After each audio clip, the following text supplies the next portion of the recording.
Welcome back from the Zerg vs. Zerg, ladies and gentlemen. Back here, of course, with good old Michael, and we're going to be jumping into a bit more about your college life. So do you have any plans or like any job plans figured out just yet? Because I know you said you were graduating in a year, or one semester, but I also know that you mentioned you were kind of interested in like grad school. Yeah, probably just probably plan on just going to do a master's program after I'm done with my undergrad, rather than trying to find like a job at some research facility or something like that. Mm-hmm. And do you feel like when you go for your master's program, it's gonna like end up eating up a lot more of your time? Do you think that you'll have less time for I think StarCraft? I think it's pretty similar. Like I have like friends and know people that are Mm-hmm. doing that kind of thing, and they said it's pretty similar compared to what you do as an undergrad. Do you have any trouble balancing it? Um, Not necessarily balancing it, just because like I'll always prioritize school. It just kind Mm-hmm. of makes it so instead of playing like say a couple hours a day or something like that, I'll Mm-hmm. just like maybe not play basically at all during the week, and then like a Friday night or a Saturday night or a Saturday or whatever, I'll play for like quite a bit to kind Mm-hmm. of make up for the time I lost or whatever during the week. Yeah, how much do you generally get to play a week? Do you know? Mm, Not too much. I would say I Mm-hmm. probably play like 6 hours of good laddering in a week, maybe. I Oh don't know wow. if that's like surprisingly high or low, but I think that's a okay number. I'm actually just like surprised because I know a lot of people who play like very casually in like platinum and diamond, and they play like 10, 12, like 20 hours a week trying to like get build up. So the fact that you're able to compete at the level you're at, um, without only playing like 6 hours a week, I think that's actually pretty impressive. Was that some kind of like the way it's always been? You've always been able to just kind Um, of play at that level? I think so, just because like I guess when I say that number, I'm not really counting say watching streams or kind of Mm-hmm. watching tournaments and stuff like that. So since a Gotcha. lot of the game is not that it's not I can't get better at like mechanics or anything like that. A Mm-hmm. lot of the game is just kind of your decision making and builds and stuff Mm-hmm. like that. You can get that just from watching rather than playing yourself. Yeah, that makes a lot of sense. I mean, I'm sure at like at certain points also it becomes a bit more cerebral and like thought process involved rather than just kind of mechanics of executing builders, etc. I'm kind of curious though. You're in a pretty hard major. You're obviously a very productive member of society in that sense. How does your family sort of feel about your involvement in StarCraft? I mean, you have been getting money and everything. Your parents must be vaguely familiar with it or aware of it. So like my two brothers, they know a lot about it, just because when I first got into StarCraft, I would kind of always play with my brother a lot, and he ended up kind of phasing it out, but he still like follows it quite a bit. For my parents at first, they didn't really know much about it, just because we've always kind of played video games and stuff. They just they to them at first they didn't really notice that I was kind of just playing one all the time rather than kind of playing different ones.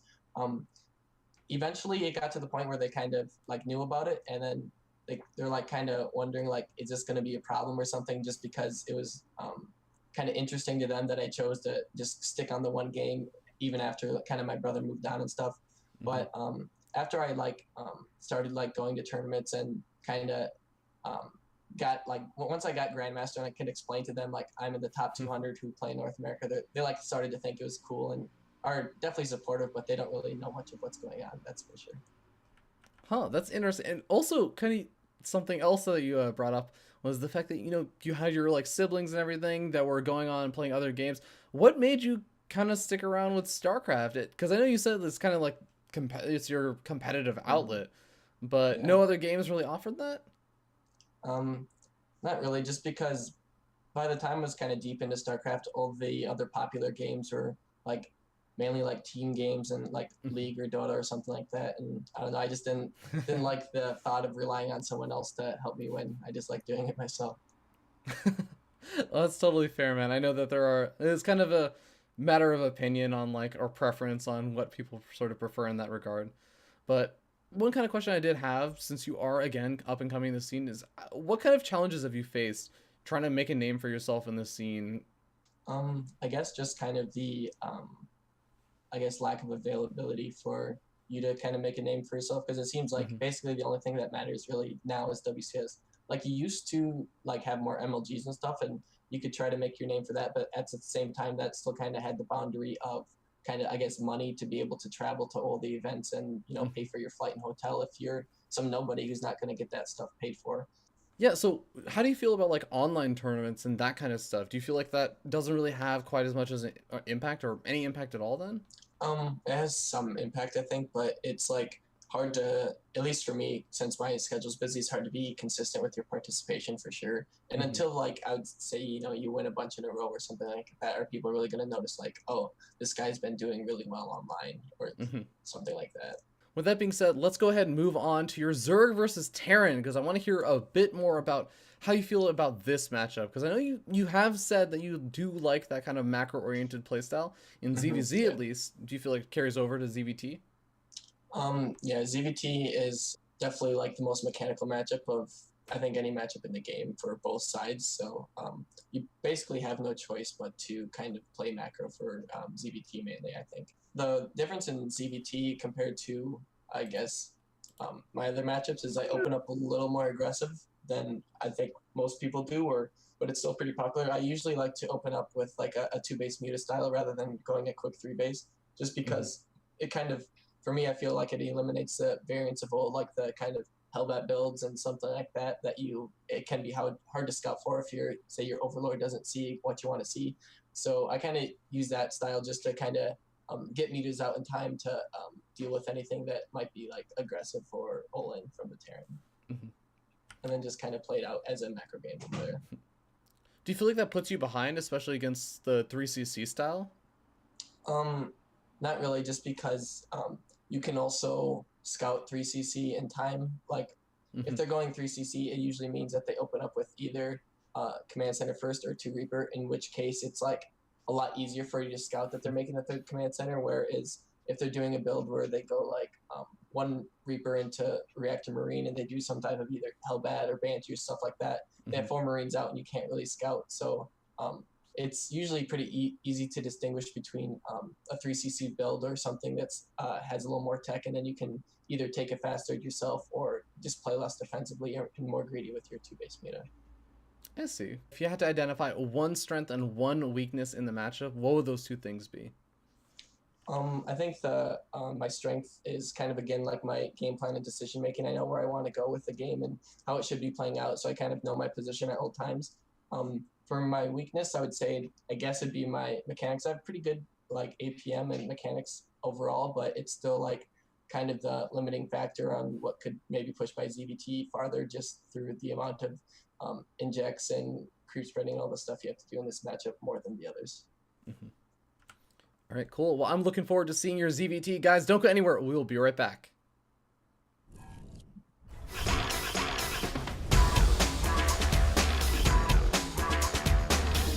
It's game time! Terran versus Terran. Welcome everyone to the Zerg versus Terran. Once again, joined here by Tempo. We're going to be casting this game as we spawn up here on the top side of the map, atop the red Zerg player. You know him. He loves ya. It's Love Ya Moosegills, aka Complexity Moosegills. Yeah, that whose portrait is that? I don't even know. Anyway, Is that? Yeah, whose I. opponent? We're gonna ask him about it later. Yeah, spotting in the south using. Oh my God, he's using Moosegills as tag, his clan tag, his team. Oh No, my it is his God. teammate. Complexity Sound Blasters, Drunken Boy, aka Tiger. And a little bit of friendly banter, because again, these guys are teammates, as you just mentioned, Tempo. And it looks like this may be a. I want to actually say I'll have to ask him about it, but it looks like it may have just been like these two guys hitting each other at on the ladder, and now they're just like, Oh, Are you supposed to be at work right now? Like, are you playing StarCraft at work? Catching up like best player on NA. There you go. well, I think it would have been funny if Drunken Boy didn't know that this was Moosegill's ID. Oh my But God. obviously, the way Yeah. that they're talking, Yeah. it is pretty obvious that Hmm. at least he knows. He's one of the few. He's one of the few, the select people The that select. Moosegills loves. Yes. What an interesting clan So- tag name. Love ya. I don't think I've actually Clan seen this tag, before. love you. The last game that he submitted, the ZVZ didn't have the love you tag. I don't right? think he had that one. No, he didn't. Maybe he's just falling That's in what's and out funny of about it. love. Yeah, like some days you don't. You know, it's like you're a human being. Like you're able to have different emotions on different days of the week. What? No? What What's is wrong this with that? chat? What is this I don't chat? even know. All This is right. something that I know that this is on some drunken boy level of banter. Oh my god. But All right. I guess in the game itself, Moosegills game went for the started. gas first, and then went for the hatchery, and is now taking the gas. But he hasn't scouted yet. You know, he's just gonna be going for the pool first. People usually do this to get some lings out in order to either harass the Terran or just deal with the Reaper a little bit easier, Yeah. or because you get that queen out. I feel like he might have expected Drunken Boy to do something crazy, so he didn't want to deal with it. Drunken Boy is kind of like a crazy player. For those who don't know too much about Drunken Boy, he is, yeah, pretty crazy sometimes. He's not afraid to throw out some of those wonky builds, the more aggressive builds. Very well known for going for early mech pressure in TVP, and I don't mean like the turtle mech. I mean like heavy aggressive Widowmine. Like I think the first player that I ever saw do Widowmine and like Hellion drops was Drunken Boy. So he's not afraid to get a little bit aggressive, and I think that Moosegills may be kind of, as a teammate, identifying that, going for the spawning pool Yeah. first, and doing things like you were saying, getting up the earlier queens to deal with Reaper harassment, all that kind of stuff. Yep. Oh, but he has to be careful as he has a bit of time before that queen does pop out. Mm-hmm. But he's not going to lose that drone, I don't believe. Yeah, he should be perfectly fine. Who goes pool first, man? Yep. No, I'm actually pretty wondering if this is like a standard always- Moosegills thing, or if this is like, Yeah. God damn it, Drunken Boy, no, not today. Not after the Exactly. last time. Not after the last time, yeah. The last time they face each other, I just imagine like Drunken Boy going like 6x Reaper is like, who does this? This is like a Wings of Liberty beta build. Why would you do this? Well, it was because of the last time, like you know, before they actually had that encounter, it was Sober Boy. Then after last time, it turned into Drunken Boy. Now he's feared it ever since. He's like, nope. Oh, there you I've go, seen man. you. I've seen you learning- at your worst, man. We're learning so much about these breaking out players. Yeah. All right, but Reaper gonna be coming back in over here, trying to do a little bit of damage. Looks like he may even be able to get a drone. No, good control over there from Moosegills. Manages to keep those drones alive. Lots of gas geysers and spawning pool or spore callers and everything being built. I don't think I've ever seen a spawning pool being made to avoid the Reaper No, kill. unless by accident. I've only seen it been misclicked once, but the drone actually never made it to make the spawning pool. You could tell it was like you hit the S instead of the A, Yeah, but the drone died, and it's one of those at drones least that those like minerals weren't lost. it was like in high school. It took that job. Like, what job would you be suited for? Test, and it got told spawning pool, and then kind of got Yep. his dream shut. I was like, I'm gonna be a spawning pool, and then it got his Spawning dream pool. shut down by the system. It was like, actually, no. We need Actually, you to- no, you're we not. need you to Welcome to farm the your real potatoes. We need you to farm potatoes. world. Yeah. Well, these Hellions are here. There's 4 of them already. Moosegill's Yeah. going for that pool 1st. He didn't open gasless, so he didn't make the double or at least a quadruple queen. Mhm. But damn, this is an Yeah. unorthodox attack as we see Hellions and Marines. Again, man, Drunken Boy, he's all about that unorthodox play, and I think it's very interesting how Moosegills is going to treat this. It almost seems like he may have seen the Marines. I don't know if you saw it with an Overlord or something, but he is going to be moving in over here. He didn't go for the Queen block at the front. That's kind of what's interesting, because normally when you see Hellions, you're like, get the Queen block at the front, stop them from just running rampant, but Drunken Boy, playing this very patient as well. He's going after the free kills on the Overlords and everything, but here come the Banelings. Really nice hit there on the Marines, and now we just have to deal with these Hellions. They're gonna get picked on up here by the medevac, and Moosegills will hold with taking minimal losses. He hasn't lost any drones, Yeah. but this could change very shortly as these are 4 Hellions moving on into the natural. Well, he's got some Zorgons over there. He manages to actually not get quite the surround. Gets a 50% surround, which is basically the opposite of a surround. But this one going to be a little bit more effective. Yeah, and he's just like, what are you doing? What? Why? Stop dropping me. But here come in the Hellions, actually. Now it's going to be a bit of multi-prong harassment. Whoa. Or attempted multi-prong harassment. You can't get the drop-off still. No, nice splits here from Kendrick Moosegills with his queens. at the natural too, so he will be able to ward off that medevac. I don't believe he killed it, but there is a Viking here, just casual Viking showing up to Casual the party. Polt Viking, forever living in Polt's name and honor. Gonna be able to get a kill over there. And actually gonna be able to escape as well. The queen just gets a bit distracted. He's like, love inject time. Yeah. Well, Moosegills going for that 2-base Muta style, but he takes his third very, very late, as you can tell. And this is gonna... No, will not catch Drunken Boy off guard, because he was scouting this whole time just by attacking. But at least Drunken Boy deciding to go for the bio. I feel like that's his bread and butter in this matchup. Yeah, definitely. And, it's kind of a weird situation now because Drunken Boy tried to get a lot of aggressive damage done. Obviously, he has a third expansion behind it, but he didn't really kill any drones. He maybe forced out a lot of units, but I think, as you were saying, the third expansion kind of on the later side for Moosegills. So, in a sense, that is the damage that Drunken Boy did. The third expansion was so heavily delayed, but now Moosegills is getting aggressive with the Mutalisks that are out on the map. I'm kind of wondering, like, who's ahead, who's behind at this point. Yeah, I think Moosegills is going to be okay. You see sometimes people do this where they delay their third very much so because of the early aggression that Terran have been putting down lately. Oh my god, that's a lot of Widow Mines! Whoa! I don't even know. How many mutas went down there? 4 mutas went down. Oh my god. Sorry, I actually totally missed that. The Mutalisks actually end up dying over there, ladies and gentlemen. But also, we had the drop at the natural expansion. The Hellions actually tried to move back in. I think that's what happened. I think Drunken Boy was focusing on dropping those Hellions in once again in the natural. And, I guess, like, Moosegills got caught a bit off guard and missed. Yeah, so, I mean, there were random Widow Mines. Like, you wouldn't notice that many to be there. That's a lot of Widow Mines already. Where were they? Out here from... Oh, they were at the top. Oh of my the god! Oh my god, that's a lot of Widow Mines. Yes. Drunken Boy. It was random. Yeah, it was just like chilling. Really nicely done there. But 4 mutas could have been a lot worse. That is for sure. But they're dead even in supply at the moment. Not a position you would want to be in as a Zerg, especially with the fact that he is just now getting his 4th, while Drunken Boy has dropped down his 3rd. And there's just so many Widow Mines. There are going to be no run-bys in this game. I don't think so, Fear Dragon. Oh my god, I don't even know if there's going to be much more Mutalist harassment in this game with how many Widow Mines there are. Drunken Boy just cranking them out. Zorgzen's trying to go for a run. Actually catching the one. What? The one looking. The supply depots are down. Oh my god, poor Drunken Boy. A little bit too drunk for this game, it seems, as the Zerg is going to be running into the natural and in the main base. Wow, the one spot. Really nicely done by Moosegills.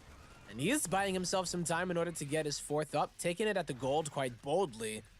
And he's already now getting his Lings and Banes. They have the speed upgrade. He has his 1-1, but he hasn't started his 2-2, so I'm a little bit worried about that. Simply because Drunken Boy's already getting his 2-2. Yeah. Well, finally we do end up seeing. I think actually Tempo, that Moosegills is listening in from the past, starts up his 2-2 as soon as you say that. And, you know, he's getting up a pretty scary army. He's actually sitting up a small bit. Okay, as soon as I say that, they even up in supply. But I'm sort of wondering. Oh, yeah, I'm sort of wondering. Like, obviously the run by for the Zerglings and everything worked out, but that was kind of lucky. He hasn't stumbled across this giant Widow Mine field, and I feel like it's really going to come down to whether or not Moosegills is going to be attacking into the Widow Mines, or if the Widow Mines are going to be unburrowed with Drunken Boy trying to be aggressive. Yeah, I'm wondering, like, when is Drunken Boy gonna strike? Because Moosegills is in the position where he just wants to hang out, get his gold base running, and survive that mid-game onslaught that is, you know, Terran in this matchup. It can be so hard to hold your 4th, and usually the game will usually come down to that, because you need that gas in order to make the Balings to survive, but you also need it in order to get to the late game. Get those infestors out if you would like to use them, or even the 3-3 and adrenal glands. Some people like to go up to ultras, but yeah, you haven't really seen as many ultras too much, because I don't know, they're not that great. And Terran have been putting a lot of Marauders into their lineup or composition. Yeah, I mean, we're already seeing some Marauders being made. We got 3 Marauders out right now, 3 Marauders in production. Concussive shells. Concussive shells, a very interesting choice. I actually don't know. I haven't actually like paid too much attention to like concussive shells. Is that like something that's super common to get in TVZ? Like, I mean, concussive shelling banelings and stuff? Like, normally they'll die in 2 shots anyways. I don't know. Yeah, you'll see it with the against the ultras, but Yeah, it's something that I never really noticed. Well, ever, ultras people don't getting get what concussive they shell do. slowed, right? They're Oh, they're they like don't even. they're immune to like movement impairing effects and stuff. Yeah. All right. That's a lot of Banes. Oh, nice Baneling hit though, from Moosegills. Getting all of those Widow Mines down. Oh, but now the Widow Mines coming in. And actually, yeah, he kills more of those Widow Mines off. And even though the Mules, they need to wait for these Zergs to come in, he comes in with the remainder of the Banelings. He's going to be able to take a pretty good engagement over here. This is a great engagement from Moosegills, right at the edge of his creep as well. He's getting so many more units out behind this. He's going to also get some of these medevacs. And you know what, Fear Dragon? I've seen quite many things in my life, but I feel like the amount of Widow Mines that were there, it was almost like the opposite. You know, in the TVZ, you're like, oh, nice Widow Mine hits, getting so many of the Banelings. That was like the splash damage 4 unit Banelings getting like 5 Widow Mines, yeah. Yeah, it's like, well, those are some great explosions from the Banelings on the Widow Mines. So the splash damage coming in from the Banelings at the Widow Mines. A very weird thing to see. But yeah, Moosegills even has enough gas right now to produce a lot of Banelings. He's moving in with the Mutals, just kind of poke and prod, maybe see exactly what what Drunken Boy has left over. And actually, these stim ups are so important right now. The fact that he actually got his entire army to stim up, there's only one medevac around to heal these guys up. Oh, that's it. The only one on the map. Those Mutas were taking them out. There is a Thor here to deal with them. Nice stim from these Marines, but there's so much bio here. From so much Zerg here, rather. They are biological as well as Tempo, so not wrong. You intentionally said that. Biological Zerg units. GG will be go. called. And a really sick game. Oh my god. Yeah. What an interesting game. I gotta say, like I'm already like obviously highlighting Moosegills today and everything, but any game with Drunken Boy, I've gotta say, always an entertaining game. But very, very solid defense early on against like the Hellion pressure and all the kind of weird and wacky stuff coming out from Drunken Boy.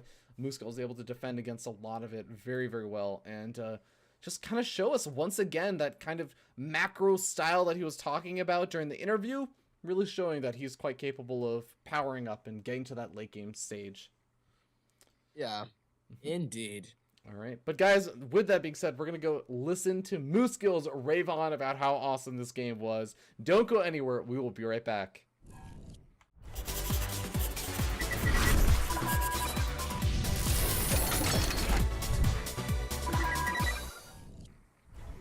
Welcome back from that ZVT, everyone. I'm back here with Moosegills, and we're gonna get his thoughts on that game, which was quite an interesting game indeed, man. What was going on in this game?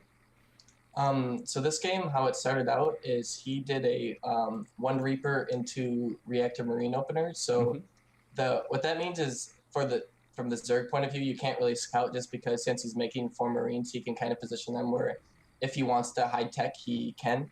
So kind of in a response, I do a build that is basically safest as anything that he can possibly do. So I'm going 2 base meta in which I get a 6-minute layer, but the kind of addition that I make to it is I delay my 4th gas, and I also get my Baneling Nest at 6 minutes and 30 seconds in order to kind of have the economy and the tech I want to defend any type of attack that he can possibly do, whether it be like Hellbat Banshee, any medevac type of attack. And as you can see in this game, he's attacking me at about 8 minutes with like 6 Hellions, a bunch of Marines, and a medevac. And because I got that Baneling Nest at 6:30, I was able to have Banelings in time to kind of do the damage I needed to clean up this attack before transitioning into mutas in the later game.